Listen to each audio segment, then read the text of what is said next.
Avant de commencer cette petite vidéo sur Tolkien, je fais juste un petit point, parce que là on va partir en terre du milieu, je vais vous laisser parmi les peuples et les feuves qui nous font tant voyager, et je voulais simplement vous rappeler deux petites choses concernant donc Les Trois Nornes, la sortie de La Reine de Fer, voilà, je vous mets le petit lien en barre d'infos, qui est un roman de steampunk fantasy. Et ensuite c'est les dates de dédicace, en soulignant bien que nous allons du côté de Toulouse, donc le dernier week-end d'avril, le 27 et 28 il me semble. C'est une date qui est assez importante pour les gens qui veulent nous rencontrer. C'est la seule et unique date qu'il y aura dans le sud, c'est à Portet-sur-Garonne, c'est vraiment juste à côté de Toulouse, au salon Imagina Livre. Et pour ceux que ça intéresse, je suis en conférence à 16h si vous avez envie de m'écouter déblatérer, voilà. Et on part auprès des deux petits magiciens bleus parce qu'ils sont là sur la couverture et ils nous font voyager. Bonjour petits et grands lecteurs, bienvenue cavaliers du Rohan pour une nouvelle vidéo au sujet de Tolkien. Ça fait assez longtemps qu'on s'est vu sur ce sujet-ci. Je ne sais plus si c'est ma vidéo sur Silmarillion et sa nouvelle traduction, ou si sur une vidéo où je vous ai fait un petit point sur mes lectures au sujet de Tolkien. Mais voilà, les années passent, les années défilent comme on dit. Et aujourd'hui, je vais vous présenter un service presse que Christian Bourgois a tapé à ma petite antre de Hobbit pour me proposer un service presse d'un livre que je n'ai jamais découvert de Tolkien. Autant je vous ai présenté des bouquins au fil des années que j'avais déjà lus en étant plus jeune, soit parce qu'il y a des retraductions, soit c'est des relectures. Mais là, je pars les yeux bandés en terre du milieu. Là, j'y vais, je ne sais pas où je vais. Je sais juste qu'il y a les deux mages bleus sur la couverture et que je suis hypée pour ça.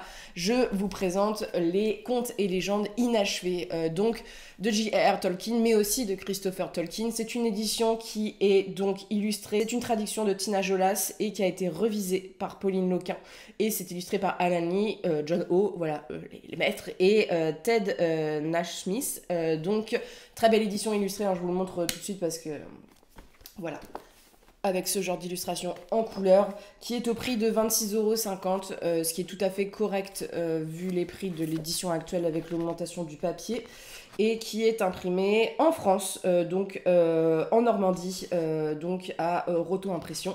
Ce qui est encore plus intéressant, voilà, parce que vous soutenez l'industrie française et c'est important. Christian Bourgois ne faisait pas toujours de l'impression française, mais là c'est hyper chouette. Je pense que sur les reliés, contrairement aux brochets, ils peuvent se le permettre financièrement. Donc c'est une édition qui est la plus abordable, hein, même si 26 € c'est un prix conséquent, c'est un prix tout à fait correct avec les prix du livre actuel sur le marché. Cette édition, comme je vous dis, je ne l'ai jamais découvert. J'y vais un peu, pas angoissée, mais certains d'entre vous m'ont dit t'inquiète pas, il y a des trucs du Silmarillion que tu vas retrouver dedans, mais j'y vais un peu en mode découverte. C'est vraiment sur des périodes assez précises, des points du Silmarillion qui vont être beaucoup plus développés. C'est quasiment un livre qui a été écrit à 4 mains, parce qu'il faut savoir que Christopher, qui nous a quittés en 2020, fils de Tolkien, a énormément mis du sien dans le texte, a recompilé le texte et a fait des ajouts pour lier l'histoire parce que c'était beaucoup de notes, c'était beaucoup de choses qui n'étaient pas forcément compréhensibles d'un public. C'est un texte qui n'est pas... j'ai lu l'introduction et j'en suis restée là pour vous présenter le livre. C'est un texte qui n'est pas vu comme un texte littéraire comme Le Seigneur des Anneaux, c'est plus une compilation a priori. L'édition, elle met en avant donc le travail de Tolkien et avec une police différente, vous voyez les ajouts de Christopher ou des gens, voilà, au niveau des bas de page et ce genre de choses. Il y a deux endroits où c'est inversé quand je pense qu'il y a plus d'ajouts de Christopher que de J.R.R. dans le texte. Et c'est une édition qui a l'air assez complète en termes de notes de bas de page et ce genre de choses. Vous avez lu exclusivement Le Seigneur des Anneaux et que vous n'avez jamais lu Silmarillion, je pense que ces textes que vous n'avez même pas entendu parler ou vraiment très lointainement des sujets qui vont être abordés. Il est réputé pour être beaucoup plus accessible que le Silmarillion. Peut-être que les gens lisent les contes inachevés avant de lire le Silmarillion. Je vous dirai ça un peu à la fin si c'est plus appréciable ou pas. Mais j'ai extrêmement hâte, surtout avec une très belle édition comme ceci. La Numénor, on m'a perdu. Voilà, je suis à fond. Il y a Alderion, la lignée d'Elros. Bon, vraiment, on est sur des choses qui ont déjà été forcément traitées auparavant. On a le désastre des champs des flambes, Sirion et Éorl et l'amitié du Gondor et du Rohan, tu vois. Oh, ça va être trop... Mais ça, l'expédition d'Erebor, mais tu vois, ça me hype de fou, ça me hype de fou parce que c'est vraiment des choses qui ont l'air passionnantes. Aussi sur la quête de l'anneau, on va jusqu'au Seigneur des Anneaux et on a une quatrième partie qui concerne les Druidin et les Istari. Donc j'ai hâte et en fait bon, vous allez vous dire que c'est bête mais je suis très hypée par les magiciens bleus parce que c'est un peu du genre c'est un peu ce dont on parle jamais pour le coup. Je suis très emballée par le texte. L'intro, je trouve qu'elle est très explicative et très bien faite sans être lourde sur la déontologie derrière le texte, sur comment il est apporté, sur les grands axes qu'on va aborder et sur tout ce qui est notes de bas de page. Regardez, c'est une très belle édition. Franchement, c'est très très beau la façon dont c'est fait. Moi, j'aime beaucoup les dessins en noir et blanc comme ça. Mais je vous propose, parce que je vous montre tout ça, ça c'est Ouline, ça. C'est le grand serpent, il me semble, pour le coup. J'adore les enfants du Rhin. Je vous propose de potentiellement lire les 3 ou 4 âges. Voilà, vous faire mon avis à chaque fois, de couper en âge. Je pense que c'est la façon la plus logique de faire et on en discute, on en parle sans spoiler bien sûr sur si c'est intéressant, voilà, si j'aime la traduction, si voilà, j'ai tellement hâte et je pense que ça peut autant intéresser des gens qui l'ont déjà lu que des gens qui voudraient le découvrir, notamment en termes d'accessibilité. Et on commence tout de suite, hein. Moi je vais plonger dans le premier âge, j'ai qu'une hâte, c'est ça. On est le lendemain matin, plus frais et fringant que jamais. Pour le coup, je l'ai terminé le premier âge hier soir. J'ai un peu triché, mais je vais vous expliquer pourquoi. Parce que j'ai fait une découverte, tel un agent secret, sur la deuxième partie. Ce premier âge, il est surtout tourné autour des enfants de Ouline, Hurin. Comme vous savez, je ne sais pas prononcer, donc avec déjà Tuor qui vient avec Gondoline, avec Turin, donc qui sont 2 cousins. La partie avec Tuor, je crois que je l'avais découverte dans le Silmarillion, si je dis pas de bêtises, mais hyper intéressante. J'ai beaucoup aimé la façon dont c'était amené. J'ai eu un peu de mal à rentrer dedans parce que le style est un peu particulier. Au début, surtout au niveau de Tuor, on est plutôt dans la chronique. Et après, ça bascule dans quelque chose qui est un peu plus du roman, je trouve. Voilà, au niveau du style, on sait pas trop se placer, mais c'est vraiment la particularité de ce texte-ci, c'est qu'il est plus pensé comme des notes et des chroniques rassemblées. Avec pas mal de bas de page qui sont hyper intéressantes. Je suis hyper contente d'avoir autant de bas de page parce que déjà ça te rappelle dans le Silmarillion, si ces passages ont été cités, les différences qu'il peut y avoir, parce qu'il faut savoir que Tolkien, avec un univers aussi grand, parfois il peut y avoir soit des petites contradictions, soit parfois des choses qui sont plus développées dans un texte ou dans un autre, et là c'est plus un complément pour le coup. Ensuite vous avez la partie avec donc Turin qui est une partie que vous trouvez déjà dans ce livre-ci, parce que quand je l'ai commencé je me suis dit merde, ça me rappelle quand même quelque chose que je connais bien. Vous avez Les Enfants d'Ouline qui était sorti chez Pocket. C'est une retraduction, il y a des retraductions de noms. Quand tu commences le texte, tu as Adore tête d'or dans la première traduction, et dans la seconde vous avez Adore chef doré. Voilà, et c'est aussi au niveau de la temporalité, c'est-à-dire que dans la première traduction c'est du présent, et là on est sur du passé, donc voilà, le temps de l'histoire, le temps du conte. Donc c'est voilà, surtout là-dessus que ça change au niveau des noms, ce qui est un peu le cas aussi dans Le Seigneur des Anneaux avec la nouvelle traduction. Mais c'est exactement la même histoire. Donc si vous avez lu Les Enfants du Rhin dans cette édition-ci, vous allez la retrouver ici. Si vous ne l'avez pas lu, je ne vous conseille pas forcément de l'acheter, et plutôt de vous acheter un ouvrage où il est déjà présent. L'intérêt qu'il y a dans cet ouvrage-ci, c'est donc au niveau des notes de bas de page, il y a tout un commentaire à la fin dans les appendices, où on a du commentaire en fait quasiment de texte, avec soit des rajouts, soit des choses qui sont comparées au Silmarillion, soit des rajouts qui ont été faits par d'autres notes, voilà, sur par exemple un lieu qui a été cité ou un moment précis. Donc voilà, c'est vraiment l'intérêt de cette partie-ci. Alors j'ai été un peu décontenancée par le fait que j'avais déjà lu dans Les Enfants d'Uren. Je pensais vraiment que Les Enfants d'Uren c'était un texte à part, mais là vraiment on le retrouve là-dedans. C'est un peu le problème des éditions et des rééditions, mais on va repartir vers un âge où alors là l'âge 2, j'ai très très hâte de le découvrir parce que c'est sur Numénor et c'est ce que je préfère et c'est ce que j'ai moins lu. Il y a certains textes de Tolkien que j'ai pas lus et je pense que je ne les ai pas lus ceux-ci, mais j'ai extrêmement hâte pour le coup, même si je suis un petit peu déçue d'avoir déjà lu une partie de la première partie, mais la façon dont il y a les notes de bas de page, la façon dont c'est amené, j'aime beaucoup parce que c'est vraiment du complément. Alors je me rends bien compte que c'est des choses qui sont vraiment destinées à des gens qui aiment Le Seigneur des Anneaux, pour des lecteurs qui sont là juste pour découvrir l'histoire en mode chill. les commentaires, ça peut être un peu lourd à la lecture. Voilà, faut être vraiment assez clair là-dessus. Mais voilà, je pense que c'est un texte là qui est plus orienté aux amateurs. Et en même temps, si tu n'as pas envie de lire les notes de bas de page, tu peux ne pas les lire et il n'y aura aucun problème de compréhension. Pour l'instant, je pense que c'est une édition qui vaut le coup financièrement parce que s'il y a plusieurs textes qui sont traités autrement dans des éditions et qu'on les retrouve ici, ça fait une sorte d'intégrale. Mais pour ceux qui ne connaissent absolument pas donc ce cycle du premier âge avec donc les enfants d'Oulin, c'est des personnages qui sont prépondérants à la Terre du Milieu, hein. Vous avez notamment Gondoline, voilà, la cité qui est décrite. Et ce qui est hyper drôle, c'est que voilà, dans le commentaire, ils expliquent que la cité n'est pas nommée comme Gondoline au début, et les descriptions qu'on a, ça peut être des références qu'on voit après dans Le Seigneur des Anneaux ou dans d'autres textes, parce que c'est des tournures en poulet ou ce genre de choses. Par ceci, on voit bien comment Tolkien en fait travaillait un petit peu ses textes, et c'est ça qui est vraiment intéressant. Et là, on va partir pour Numénor, et j'ai extrêmement hâte. Pour l'histoire de Tuor, vous suivez donc Tuor qui est un enfant qui va être placé chez les elfes et dont le destin va le porter à porter la voix d'un personnage extrêmement important et faire la découverte de quelque chose de très important.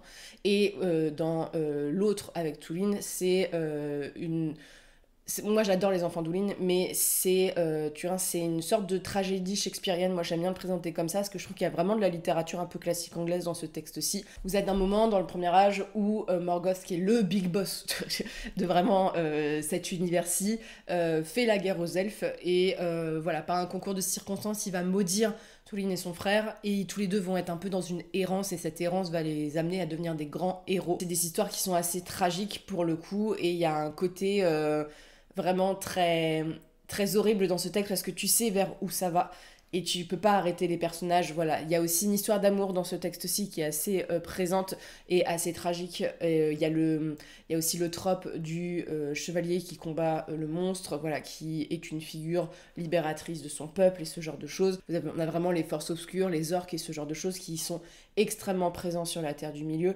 et qui sont en lutte constante avec les elfes et les hommes, où les elfes c'est une période où les elfes ont beaucoup plus d'espace et de domination sur les hommes. On voit qu'ils sont beaucoup plus présents, et c'est ce qui est très intéressant. On est à peu près à 300 pages du texte. Ce second âge, il est divisé en 3 parties. La première partie, c'est une brève description de l'histoire de Numénor. Ensuite, on a l'histoire de Alderion, et c'est Erendis, je crois, le nom de sa go, comme on dit. Oui, c'est Erendis. Et la troisième partie concerne Galadriel et son époux. C'est une partie que j'ai adorée. Sincèrement, j'ai adoré parce que déjà, Numénor, pour ceux qui ne le savent pas, c'est une des choses que je préfère dans l'histoire de Tolkien. Voilà, ça m'a toujours fascinée depuis que je suis assez jeune, cette espèce d'Atlantide revisitée, voilà, de cette terre un peu différente des autres et qui est tout à fait en lien avec l'histoire de la Terre du Milieu, mine de rien. Ce qui est hyper intéressant dans cette version-ci, outre les rappels des faits historiques sur Numénor, alors vous avez au-delà des chapitres parfois des micro-chapitres qui concernent par exemple la manière de calculer ou ce genre de choses. C'est vraiment les 2 grands textes, donc Alderion et ensuite l'histoire de Galadriel. Ce qui est... alors, Alderion, cette histoire-ci, elle est déjà présente dans le Silmarillion, il me semble, hein, c'est l'histoire d'un navigateur fils de roi, donc fils héritier, qui est appelé par la mère à chaque fois et qui tombe amoureux d'une femme qui va refuser le mariage pendant de nombreuses années parce qu'elle sait très bien que son mari est plus amoureux de la mère que d'elle d'une certaine manière. Elle va céder à ses avances, voilà, moi je le vois comme ça, et c'est un mariage, et c'est un des rares mariages dans l'histoire de Tolkien qui se finit pas forcément très très bien. Souvent chez Tolkien on a des très belles histoires d'amour, voilà, des gens qui s'aiment jusqu'à la fin. Là je trouve que ça parle des difficultés du mariage, et c'est un texte qui est, alors au-delà du fait que c'est hyper intéressant sur Numénor et qu'on voit un petit peu le fonctionnement de cette cité, la navigation, les liens aussi qu'il y a avec l'histoire de la Terre du Milieu, parce que Alderion il est bien parti pour une raison, voilà, dans le texte, c'est la relation entre les personnages et des portraits de femmes. On dit souvent que Tolkien est un auteur assez misogyne dans ses textes, c'est quelque chose qui revient dans les contre-arguments. Et on a quand même des portraits de femmes, leur fille elle peut hériter du trône, voilà, elle devient reine, voilà, il y a quand même des contrebalancements où je suis pas tout à fait d'accord pour des auteurs de ce siècle aussi. Et voilà, moi j'ai aimé la relation aux 2 personnages. Qu'est-ce qu'il y a ? Tu veux sortir? Mon chat veut absolument ouvrir la fenêtre alors qu'il fait 3 degrés pour être posé et avoir vision sur son royaume. Voilà. J'ai aimé les relations humaines entre les deux personnages du fait que c'est une sorte de tragédie. Tolkien aime bien les histoires un petit peu tragiques. Et cette histoire, elle a beau être dans le Silmarillion, j'avais pas le souvenir qu'elle était aussi détaillée. Et ce qui est très drôle, alors je pense que c'est le fait que je suis une femme en 2024 et que ça me pousse à penser ça, mais Erendis, elle est vue quand même comme un personnage hyper négatif dans le roman. Voilà, elle est assez critiquée sur sa façon de réagir. C'est une femme qui voit son mari partir à la mer face à des dangers, qui l'abandonne pendant des années, et Alderion ne revient pas du tout à l'heure où il faut. Il marche sur ses promesses et ce genre de choses. Et à un moment ou à un autre, elle se dit bon, c'est bon, mon gars, tu m'as un petit peu saoulé avec tes affaires. Et je trouve que c'est un portrait féminin qui change. Et j'ai eu de la peine pour ce personnage-ci. On voit qu'il y a des réflexions derrière qui ne sont pas forcément la réflexion que j'ai eue dans le texte, mais j'ai aimé ça. J'ai aimé tous ces récits de voyage. Il y a une grande liste ensuite de tous les rois qui ont régné et les reines sur Numénor, sur toute l'histoire, parce que Numénor c'est une histoire assez palpitante, mais c'est fragmentaire. Voilà, on n'a pas tellement d'histoire sur le sujet-ci. Ce qui est hyper intéressant, c'est que le texte est vu comme un texte retrouvé, ancien et ce genre de choses. Et voilà, avec plein de notes de bas de page qui comparent au Silmarillion avec les ajouts, les différences. Et voilà, et moi j'aime beaucoup l'histoire d'Alderion parce que je trouve que déjà les portraits féminins sont bien écrits.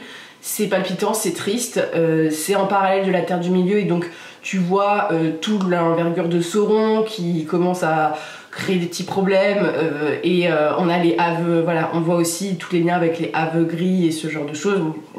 Ça me parle, voilà. Et la deuxième partie, ce qui est, je trouve, hyper intéressant dans ce texte-ci, l'apport de ce texte-ci notamment, c'est par exemple vis-à-vis de Galadriel.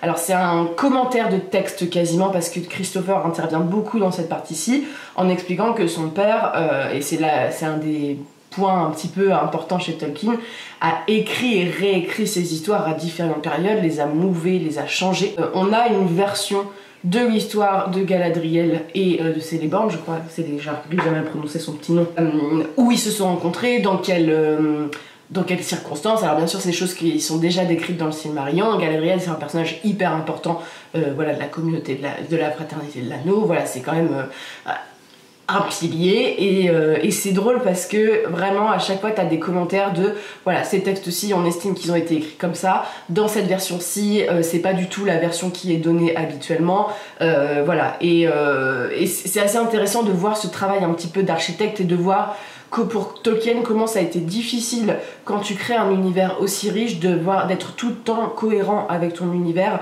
et en fonction de ce que t'écris, bah parfois il y a des petits problèmes au niveau de la cohérence.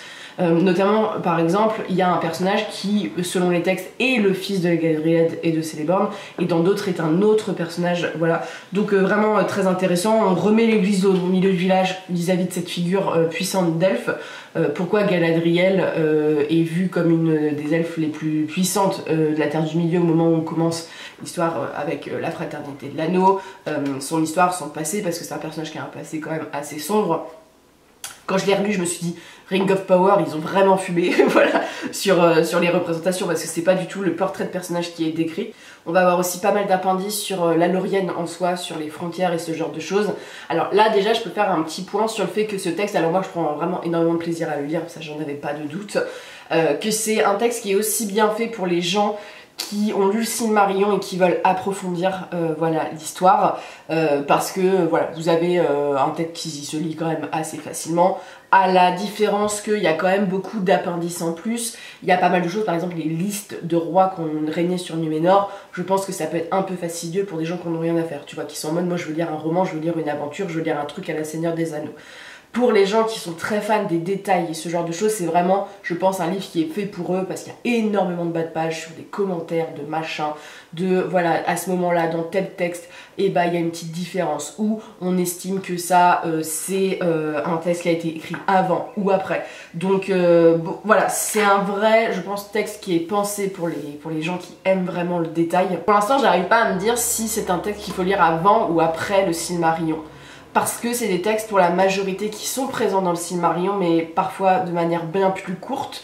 Donc là, ça serait un moyen de le lire après pour se dire ok, on développe quelques univers. Le problème, c'est que si on le lit comme ça, juste comme ça, sans avoir lu le Silmarillion, je pense qu'on peut être un petit peu perdu par la lecture, dans le sens que, imagine, t'as lu Seigneur des Anneaux et le Hobbit, et là tu te retrouves avec des textes fragmentaires, pour la plupart, hein, l'histoire d'Aldérion, elle se finit, elle est coupée, tu vois, on sait pas comment Aldérion finit sa vie et ce genre de choses.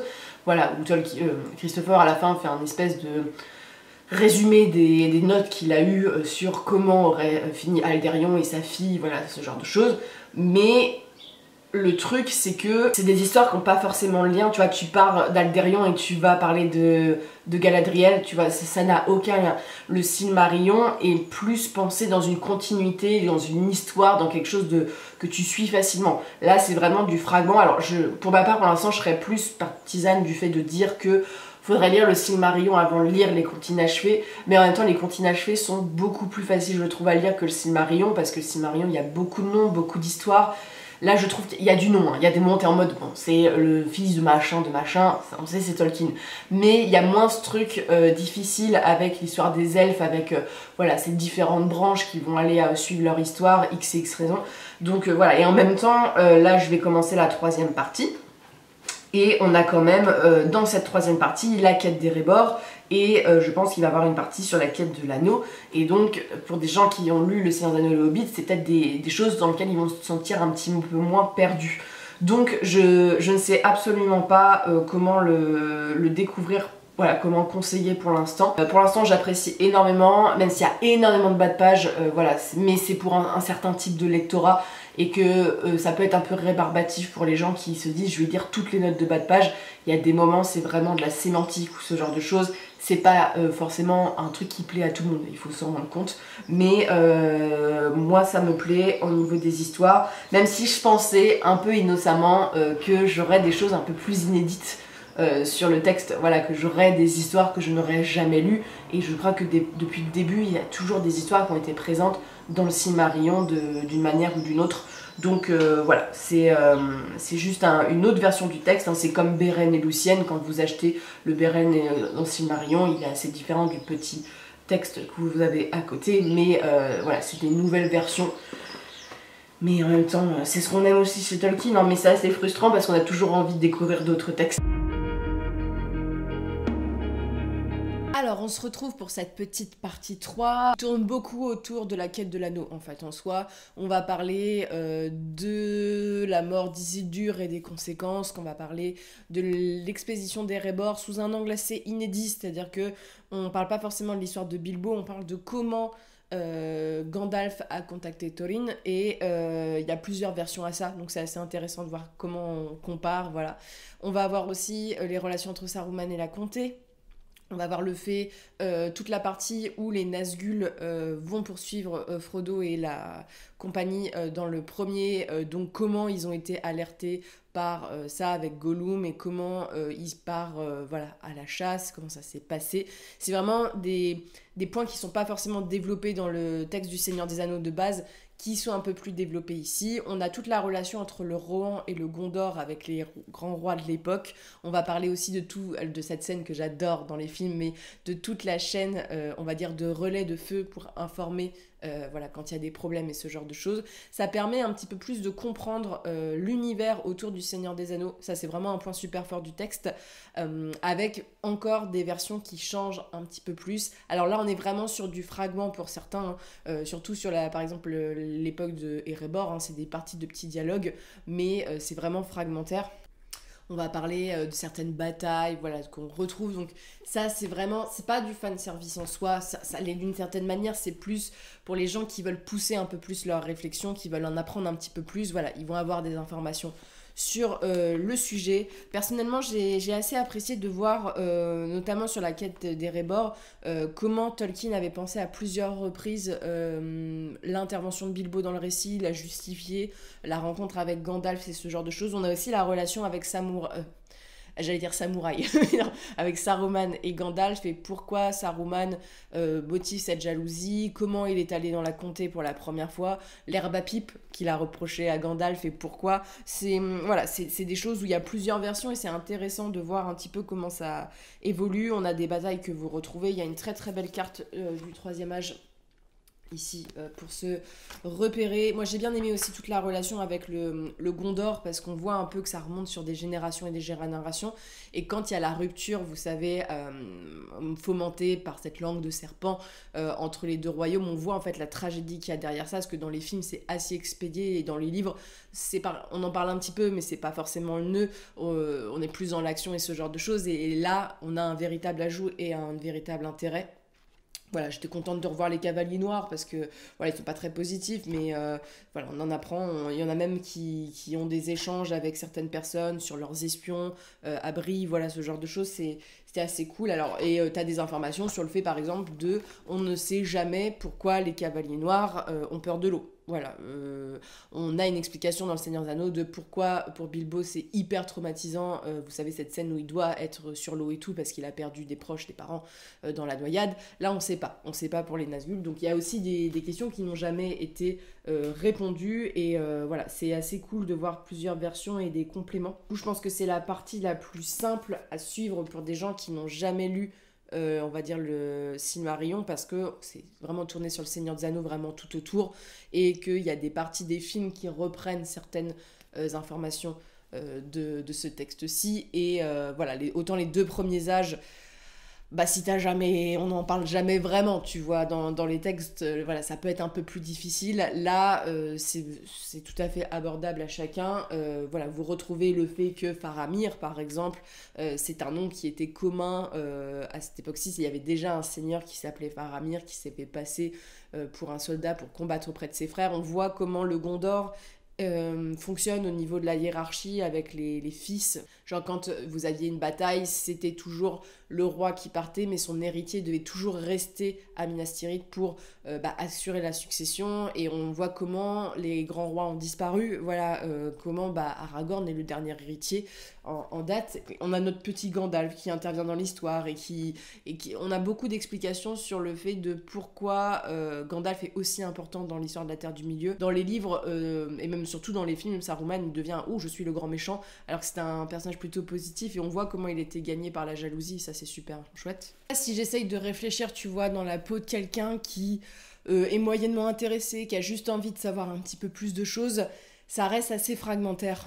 Voilà, t'as quelques petites informations sur des thèmes parfois, tu penses pas forcément à ces thèmes-ci. Je trouve que les contes et les gens inachevés, c'est vraiment réservé plutôt soit à un public qui est très très curieux, voilà, sur les transformations de texte, sur des informations, sur des textes dont ils ont déjà eu la base, mais qui veulent avoir un petit peu plus d'informations, ou une autre version, avec toutes les notes de bas de page, vraiment le travail de Tolkien et la réception vis-à-vis de son fils, de vraiment cette œuvre qui n'est pas une œuvre fixe en fait.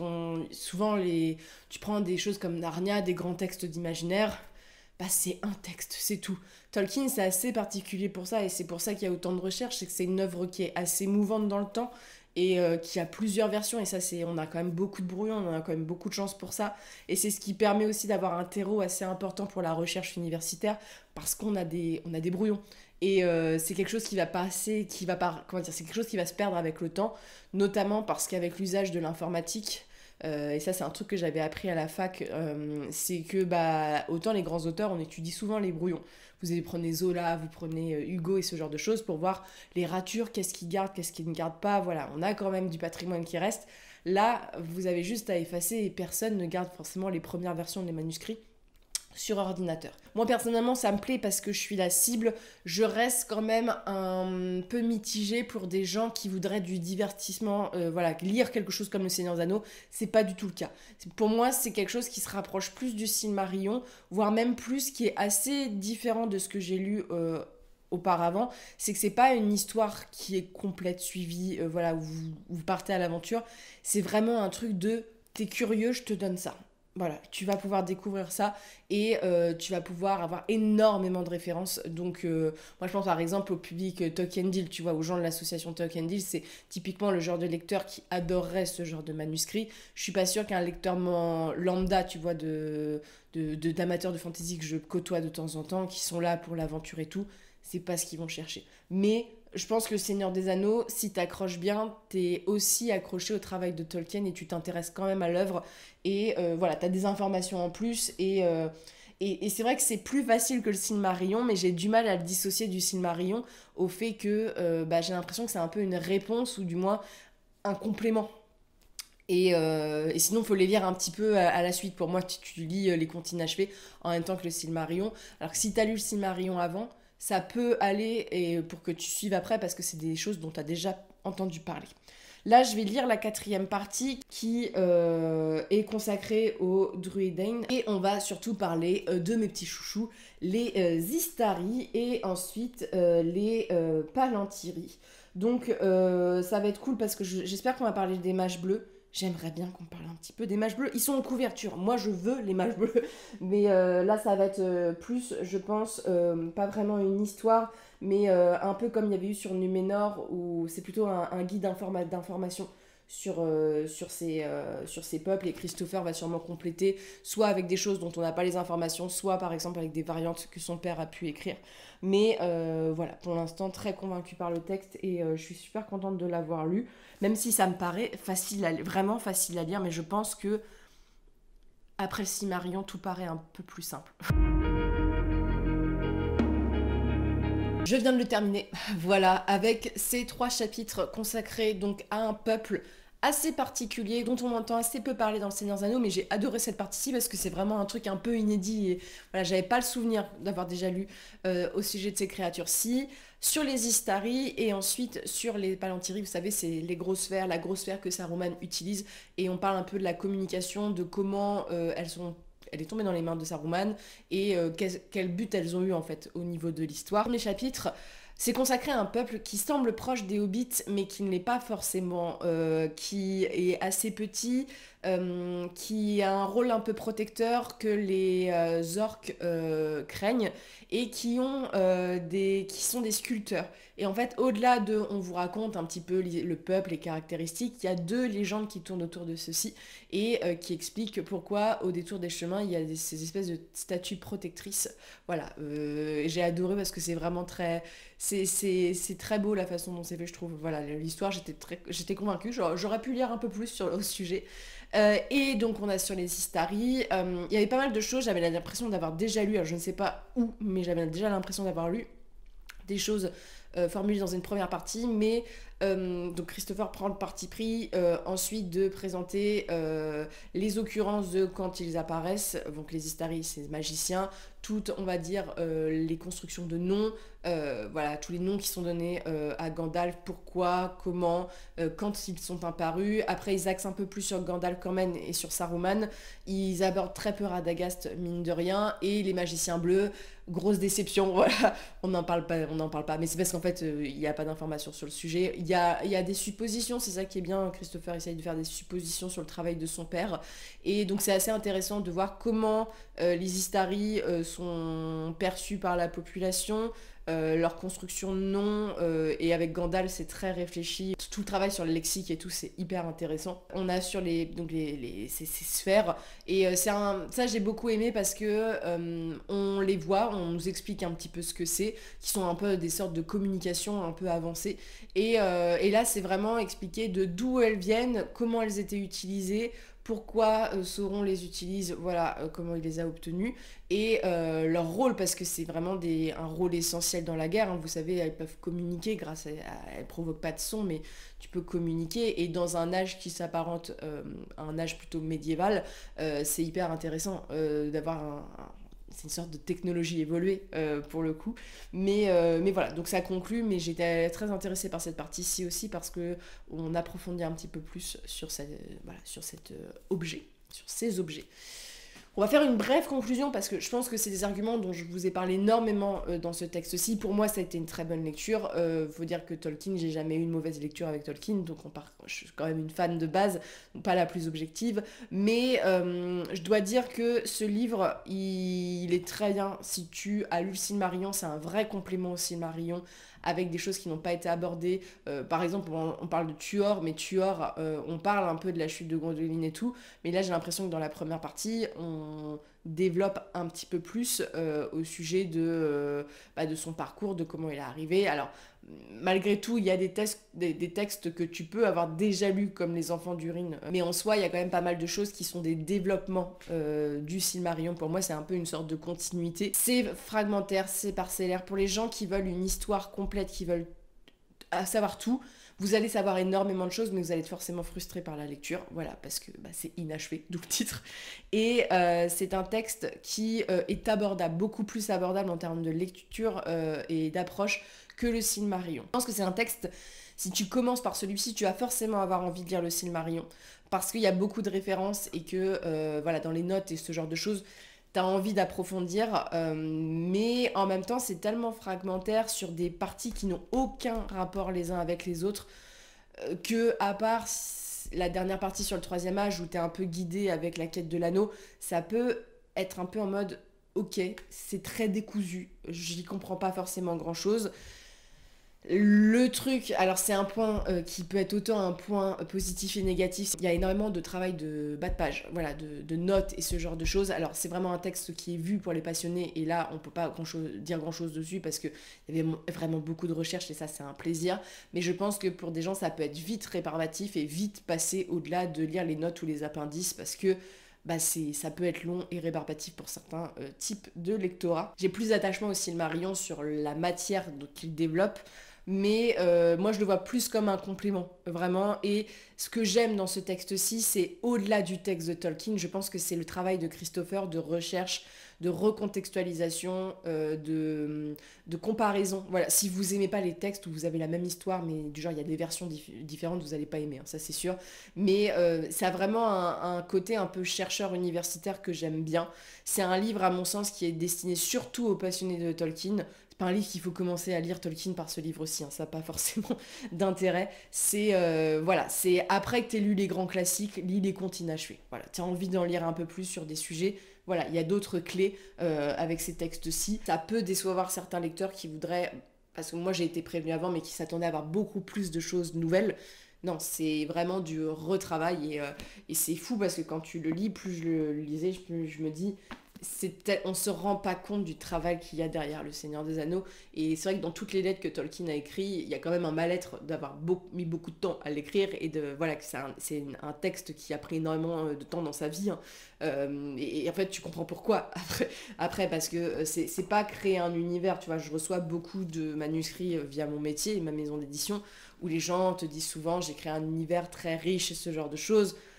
Tu peux un univers comme ça, même en 10 ans, tu seras pas capable de créer un univers aussi foisonnant, je pense, et qui soit aussi crédible, même si, bien sûr, il y a des petites choses parfois qui sont pas forcément... qui changent, parce que, voilà, Tolkien n'a pas eu le temps de finir son travail, mais voilà, personnellement, moi, ça me frustre pas trop, les lectures inachevées, mais ça peut frustrer un certain type de lectorat. Donc, à lire, surtout si t'es fan du Seigneur des Anneaux, à lire pas forcément... Alors, je le conseillerais soit à lire après la lecture du Seigneur des Anneaux et du Hobbit, voilà, en complément. Sinon, je conseillerais peut-être plus de lire le Silmarillion avant, voilà, en sachant que c'est une lecture, moi je trouve pas forcément très difficile, mais il y a des gens qui ont un peu de mal à se mettre dans l'univers, et ça, avoir ça en complément, ou est-ce que ça peut être aussi une porte d'entrée au Silmarillion, aussi, peut-être. C'est-à-dire Tolkien, il n'y a pas de façon de le lire, mais c'est vraiment un complément. Voilà, c'est vraiment un complément et c'est ce qui en fait sa force, mais ce qui en fait aussi sa faiblesse dans le sens que ça ne pourra pas forcément convaincre tout le monde et que ça à lire dans une certaine appréciation de l'œuvre. C'est-à-dire que c'est vraiment pas un livre que je conseillerais à lire en premier lieu si tu lis Tolkien, quoi. Sur ce, n'hésitez pas à me dire si vous avez lu Les Contes et légendes inachevées, hein, voilà, c'est un texte qui est sorti quand même il y a quelques années. Si vous avez lu cette édition-ci, ce que vous en pensez, si vous avez des commentaires bien sûr à apporter pour les gens qui seraient intéressés, voilà, qui soit valident mes commentaires ou qui est à l'opposé, il n'y a pas de problème pour le coup, ou qui enrichit ce que j'ai dit. Voilà, c'est un vlog de lecture, je suis pas là pour vous présenter un récit complet et c'est plus un avis à chaud sur le livre. Et sur ce, je vous souhaite de très bonnes lectures et une très bonne journée.